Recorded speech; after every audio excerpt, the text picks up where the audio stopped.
The United Nations has raised the alarm over the growing humanitarian crisis in Afghanistan, where half of its population could face starvation as the winter sets in.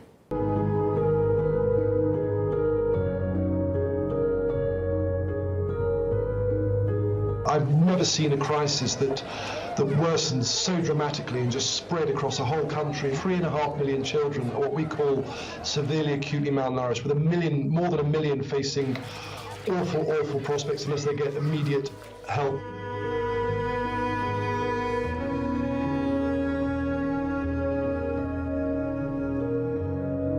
This money is desperately needed because if the livelihoods collapse, if farmers can't farm, then we'll see real catastrophe in this country. Plus also you had the sudden suspension of an enormous amount of international development assistance, which for so many years had underpinned, been the foundation of so many basic services and jobs as well. But health, education, in my own sector, agriculture, absolutely key, and those were all suspended.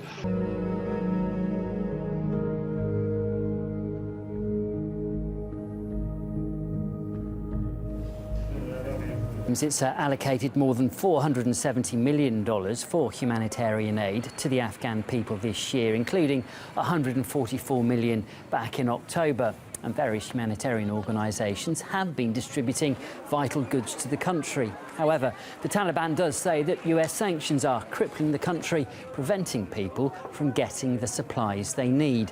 RT's Saskia Taylor has more on the story. The war might be over, but for Afghans, life is still a battle. As they stand by the roadside selling their possessions in exchange for a scrap of bread, they're probably asking, where are all the Western leaders who promised to stand by us? There are very good reasons for continuing to stand by the people of Afghanistan after the withdrawal of the troops, at least in the context of development assistance. We must do everything to avert the real risk that is out there of a major famine and a humanitarian disaster. We will continue to support the Afghan people. We will lead with our diplomacy, our international influence, and our humanitarian aid. Well, all those leaders, embarrassed still by their failure to impose democracy on others by force, turned to another favourite tactic: economic suffocation. That's right, they've shut the aid bank. A lot of foreign assistance has been halted. But that's not all. When Washington and its NATO allies fled, they took all Afghanistan's cash.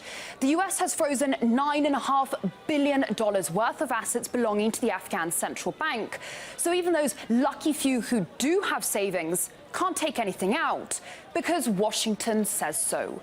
Little wonder the Taliban's asking Congress to give it all back. The freezing of assets and economic sanctions can harm health, education and other civil services from which the general public benefit. Damage to these building blocks will serve as the worst memory ingrained in Afghans at the hands of America. But following a 2 decades-long pattern of placing little value on Afghan life, the US is not backing down now.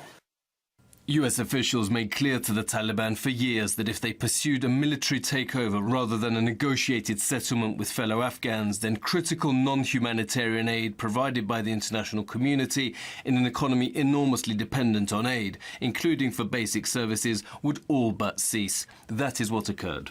So Washington wants to see reform before handing over any aid. That's fine. A lot of people would agree, but they're ignoring one ugly truth. It's not going to affect the government. What it does is affect the people, always. And so that's the case in Syria, and that's the case in so many different other countries as well.